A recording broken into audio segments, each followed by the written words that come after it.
I got a question that I have right now. I don't know if you're qualified to answer it or not, but it's a question I have nonetheless. So I'm at an old time pottery, and I told them I would pump out this like dock ramp area here that's filled with water.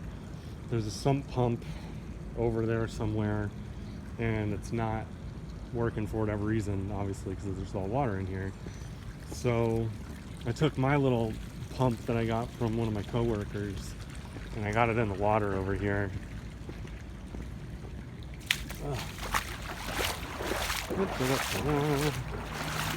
Alright, so it's just chilling here, pumping water out, coming out this way. And I know I'm getting somewhere because you can see like where the water was and where it now is. So I'm just pumping it out here. So anyway, I'll get to the point because this video is already going too long. So my question is, it's 7:30 right now. Do you think within the hour this will be pumped down most of the way, or what?